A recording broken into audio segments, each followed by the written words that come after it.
amigo y amiga. Bienvenida y bienvenido a este estudio bíblico, donde tú y yo vamos a estar estudiando la Biblia juntos. Y queremos siempre empezar con una oración. Y ya que estamos estudiando del libro de Apocalipsis, vamos a coger la oración del capítulo 1, versículo 3. Bienaventurado el que lee y los que oyen las palabras de esta profecía y guardan las cosas en ella escritas, porque el tiempo está cerca. Es por ello, Padre, que te pedimos por tu Santo Espíritu, que nos des discernimiento, humildad y que quites, Señor, pensamiento de hombre, interpongas, Señor, la revelación que tú quieres que tus hijos entiendan. Lo pedimos por Jesús. Amén.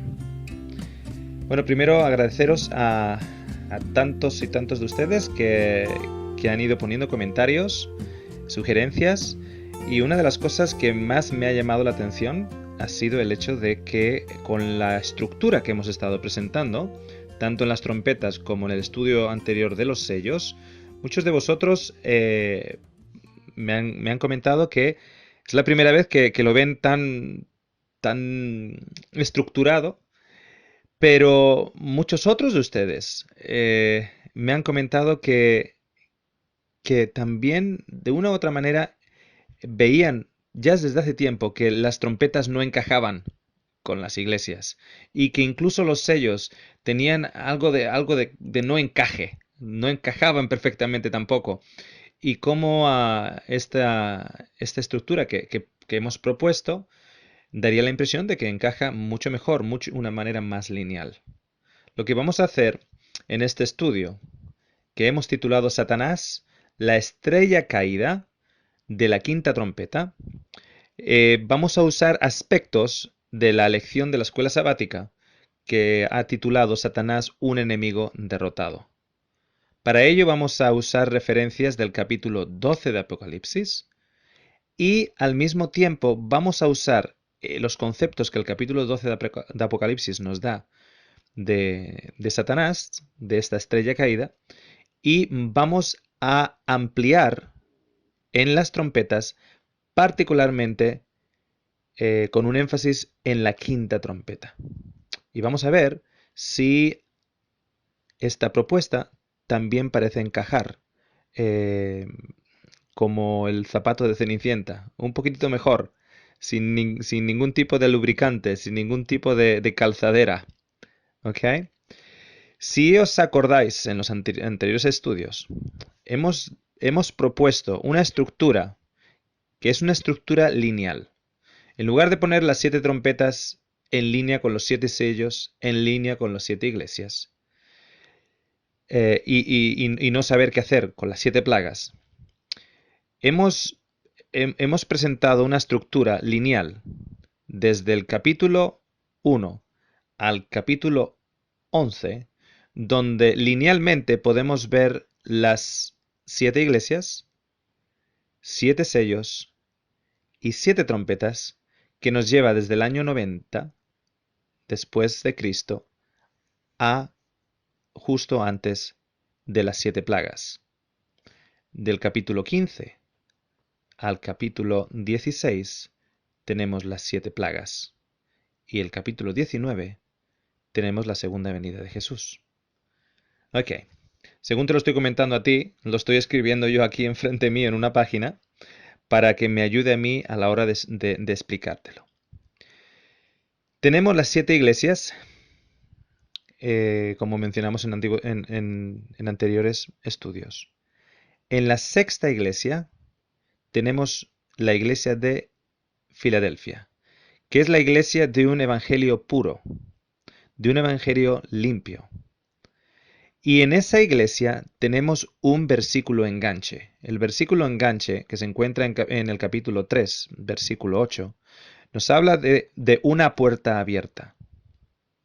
Esa puerta abierta, tenemos el versículo enganche en el capítulo 4, versículo 1, cuando Juan ve una puerta abierta y la introducción a los sellos comienza. Tiene sentido que el primer sello, el caballo blanco, con el evangelio puro, coincida con Filadelfia, puesto que Filadelfia tenía un evangelio puro, Filadelfia no tiene ninguna reprimenda de Jesús, es más factible que el caballo blanco del Evangelio, que va alrededor del mundo predicando el Evangelio y conquistando todo aquello que ha de ser conquistado de acuerdo a lo que está escrito en el libro de la vida, en el capítulo 5. El caballo blanco va a coincidir mejor con la iglesia de Filadelfia que con la iglesia de Éfesos, puesto que Éfeso no tenía un evangelio puro, tenía un evangelio de obras que había perdido su primer amor. Entonces estamos en la época de alrededor del 1844, alrededor de esa época en la cual la transición entre Filadelfia y la Odisea, o el tiempo del juicio, la iglesia del juicio, comienza. De ahí vimos cómo los diferentes caballos van trayendo diferentes aspectos que hemos podido identificar durante finales del siglo XIX y a lo largo del siglo XX. Llegamos al sexto sello y en el sexto sello vemos una referencia a un viento fuerte en el capítulo 6, versículo 11 y 12, perdón, 12 y 13. Un fuerte viento en el cual aquellos que eran llamados estrellas en los cielos caen abajo y a los higos verdes caen también por este fuerte viento. Sabemos en el capítulo 7 que el fuerte viento no llega hasta que los hijos de Dios, los 144.000, son sellados. A través del sellamiento de los 144.000, los 144.000 comienzan a predicar con fuerza el Evangelio y una gran multitud es convertida con la predicación de ellos. Pues bien, después de ello tenemos las primeras 4 trompetas, que es el soltar de los 4 vientos. Las 4 primeras trompetas tienen como elemento significativo destrucción del medio ambiente, del mar, la tierra, las aguas. Justo lo que no debería ser tocado hasta que los vientos fueran soltados, una vez que los 144.000 fueran sellados. Entonces estamos hablando de una zona en el tiempo bien cerca a donde estamos nosotros en estos momentos. ¿Por qué digo eso? Porque ya estamos viendo evidencias a nivel medioambiental de que esos vientos están siendo sueltos. Luego llegamos la expansión hasta la trompeta número 6, pasando por los 4 vientos soltados en las 4 trompetas y el daño hecho a un tercio del cielo, perdón, a un tercio de la luz, a un tercio del mar, a un tercio de la tierra, a un tercio de los árboles, a un tercio de las hierbas, ¿ok? Con lo que nos hace indicar también quién está detrás de esa destrucción de los vientos. Un tercio de los ángeles fueron caídos con Satanás, ¿ok? Él es el destructor, Dios es el restaurador. Es Satanás, según Juan 10:10, el que viene a robar, matar y destruir.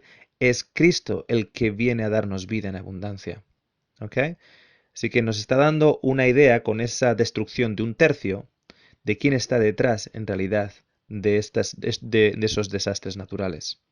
Luego tenemos la quinta trompeta, que dedicaremos tiempo en este estudio. Y a partir de la sexta trompeta nos habla de que hay 3 plagas, 3 plagas a través de las cuales un tercio de los hombres mueren. Y ese es el versículo enganche con Apocalipsis 16, cuando la primera plaga de las últimas 7 caen. Porque como en Egipto, al final también hay 10 plagas. Hay 3 que afectan a todo el mundo y las 7 últimas que solo afectan a aquellos que tienen la marca de la bestia en ellos. Entonces, desde las 7 iglesias, cronológicamente empezamos en el año 90, llegamos a la iglesia número 6 a finales del siglo XVIII, principios y mediados del siglo XIX, con la iglesia de Filadelfia. Vamos por los sellos hasta nuestros días, donde empiezan a soltarse los vientos, y estamos en esta época, donde los vientos están empezando a ser soltados. Lo vemos por todos los desastres naturales que están ocurriendo. ¿Ok?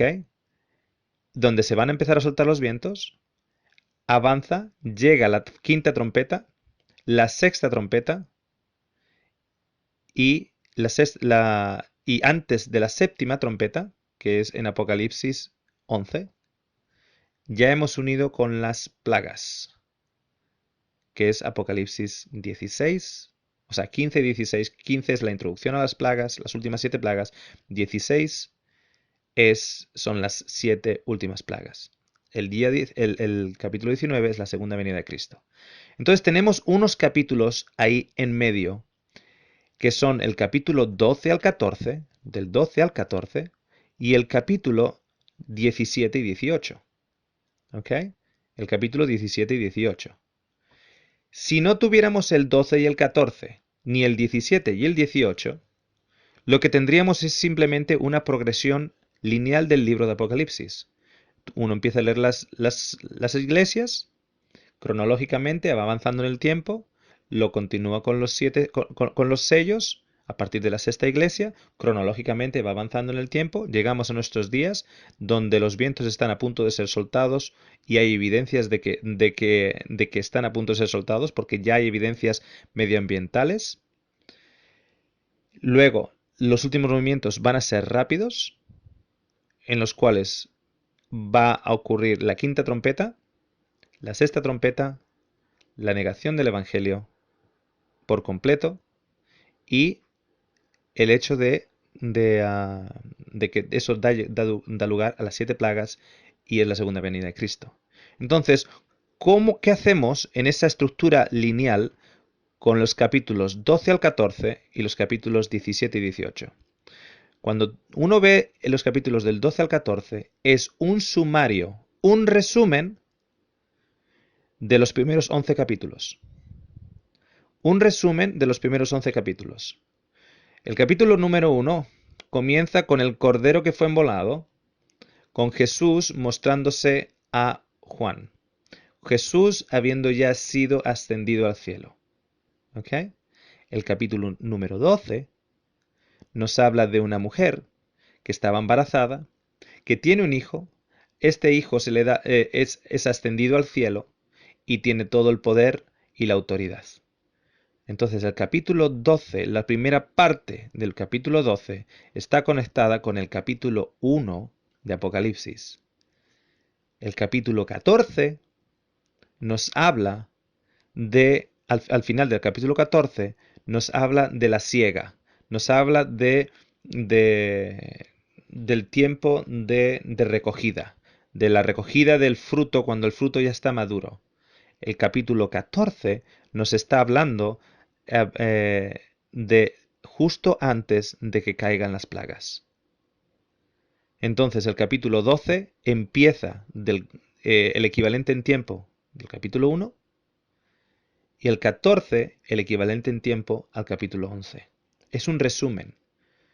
Entonces, linealmente tenemos del 1 al 11 de una manera lineal, de una manera progresiva, con los versículos enganche.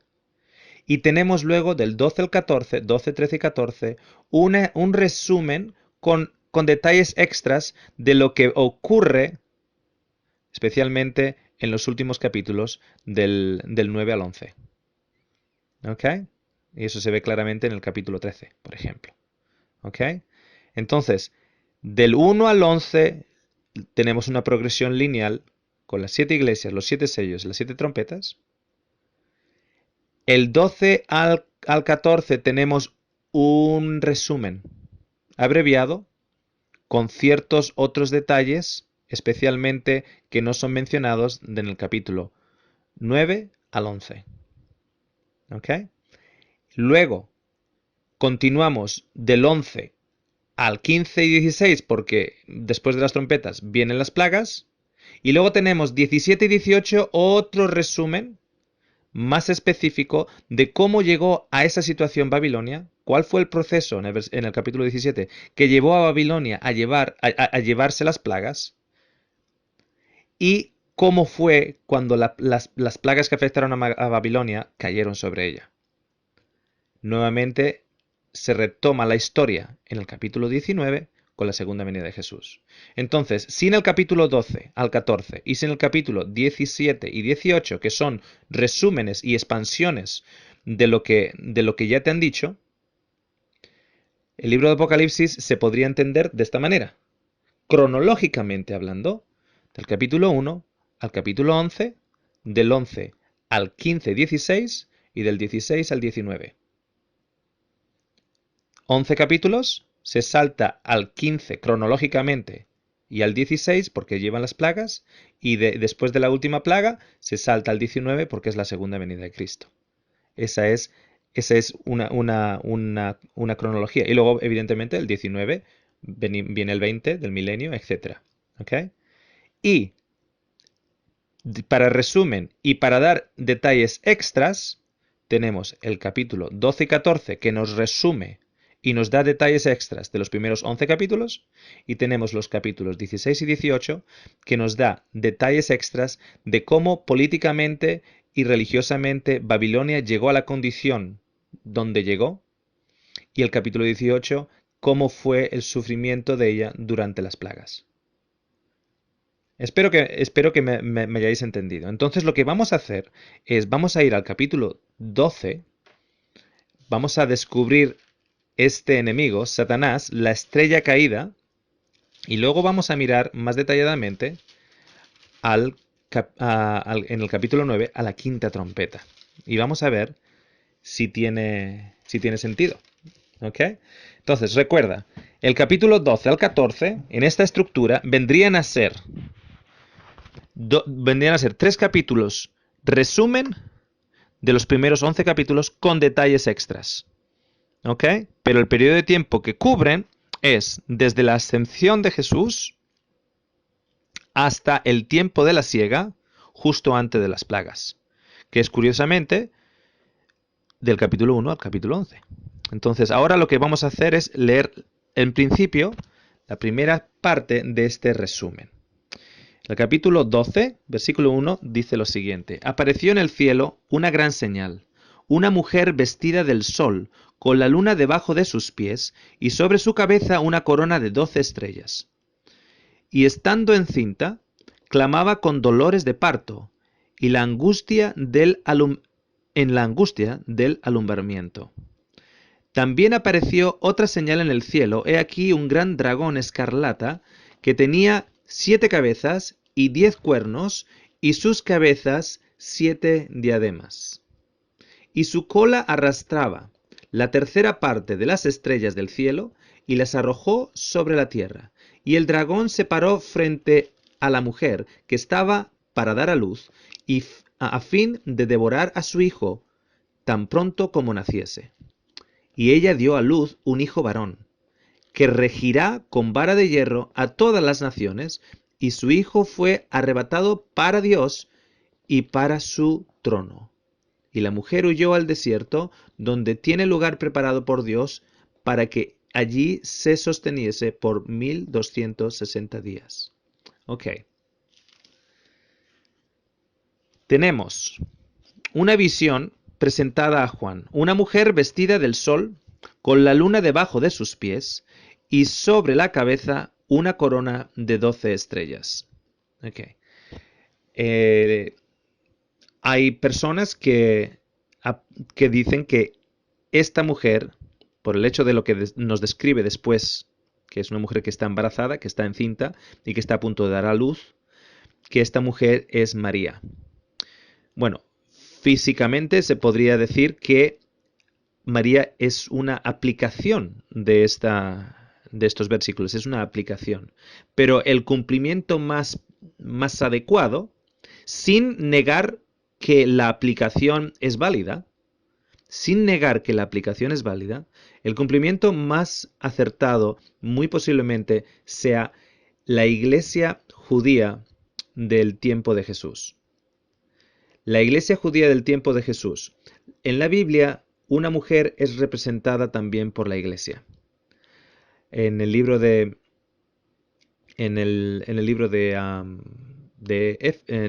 para los Efesios, Creo que es Efesios, ahora estoy confundido.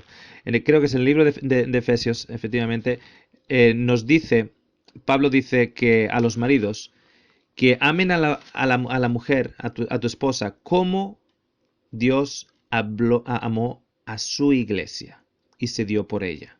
¿Ok? No es la única referencia. Pablo quiere presentarnos como mujer virgen delante de Dios. ¿Ok? En el Antiguo Testamento hay muchas referencias, por ejemplo, en la historia de Oseas, en la cual Dios asemeja a una mujer la relación de él con su pueblo. ¿Ok? El hecho de que de que tenga una corona de 12 estrellas, el número 12 en la Biblia, representa liderazgo. Liderazgo, por ejemplo, como ejemplo, las 12 tribus de Israel, los 12 hijos de Jacob, los 12 discípulos de Jesús, las 12 puertas en Jerusalén. Tiene una aplicación de liderazgo, o los que llevan los oráculos del Señor. Y en aquel entonces era la iglesia judía. De la iglesia judía nació Jesús. El Mesías vino de una de las 12 tribus, de hecho de la tribu de Judá. ¿Ok? Esta mujer estaba encinta y iba en angustia del alumbramiento. La palabra alumbramiento es dar a luz. Cuando Jesús llegó, nos dicen los evangelios que esa gente que recibió a Jesús, digamos, esa iglesia donde Jesús nació, ese pueblo judío, estaba en gran oscuridad. O sea, tiene una doble aplicación. El dar a luz era también dar luz. Porque la gente que estaba en una gran oscuridad vio la gran luz. Esa gran luz era el carácter de Dios representada en la vida, ministerio, muerte y resurrección de Cristo. Cristo decía, ¿me habéis visto a mí? Habéis visto al Padre. Porque a pesar de tener las antiguas escrituras del Antiguo Testamento, el pueblo judío estaba en oscuridad. Tenían una imagen errónea y equivocada de Dios. Un Dios vengativo, un Dios que viene a pillarte, un Dios que en realidad viene a cazarte, a castigarte, que no puede dominarse bien porque en el momento que haces algo malo te va a dar una colleja. ¿Ok? Entonces, en esa época vino el alumbramiento. Jesús fue nacido en esa época. También apareció otra señal en el versículo 3, y es el centro de este estudio, Satanás. También apareció otra señal en el cielo. He aquí un gran dragón escarlata que tenía 7 cabezas y 10 cuernos, y en sus cabezas 7 diademas. Este dragón es Satanás. ¿Cómo sabemos que es Satanás? Bien, hay algo que tenemos que entender a la hora de estudiar la Biblia, y es lo que yo llamo definiciones bíblicas. Definiciones bíblicas son cuando la Biblia se autoexplica a sí mismo a través de una definición. Por ejemplo, en el libro de Juan, capítulo 1, versículo 29, Juan el Bautista apunta a Jesús y dice a todos los que están escuchando, el Cordero de Dios que quita el pecado del mundo. Entonces, apunta a Jesús e identifica a Jesús como el Cordero de Dios que quita el pecado del mundo. Cuando vemos en las Escrituras, especialmente en el Nuevo Testamento, referencia a los sacrificios del Cordero, ahora sabemos a qué está unido. El Cordero significa Jesús y Jesús significa el Cordero. Eso basado en una definición bíblica. ¿Ok? En el caso, por ejemplo, de este dragón, no tenemos que ir muy lejos para encontrar la definición bíblica. Si vamos al versículo 9 del mismo capítulo 12, leemos lo siguiente. Y fue lanzado fuera el gran dragón, la serpiente antigua, que se llama Diablo y Satanás, el cual engaña al mundo entero, fue arrojado a la tierra y sus ángeles fueron arrojados con él. Ok. Aquí vemos una definición bíblica en la cual vemos que el dragón no representa China, Ok, secularmente puede que sí. Si nosotros miramos los periódicos y vemos qué animal es representado por China, podemos identificar que China está identificado por el dragón. Pero eso es secularmente. Eso no es una definición bíblica. Estamos usando algo exterior para tratar de identificar la Biblia. Es por eso que yo personalmente no estoy de acuerdo con aquellas personas que identifican, por ejemplo, el oso en el libro de Daniel como Rusia, simplemente porque secularmente se le conoce a Rusia por el oso. Nosotros tenemos que encontrar el significado del oso dentro de la Biblia, no fuera de la Biblia. ¿Ok? Entonces, dentro de la Biblia, vemos que el dragón, la serpiente antigua, se llama Diablo y Satanás. Ok. En este capítulo vamos a encontrar las dos veces que Satanás cayó del cielo. Y tú te vas a preguntar, ¿cómo que dos veces? Cayó una vez. Y yo te tengo que decir, no, cayó dos veces. Esto tal vez es nuevo para ti, pero lo vamos a explicar lentamente en este mismo capítulo 12. ¿Ok? Este es un estudio de 3 partes. Te invito a que continúes escuchando.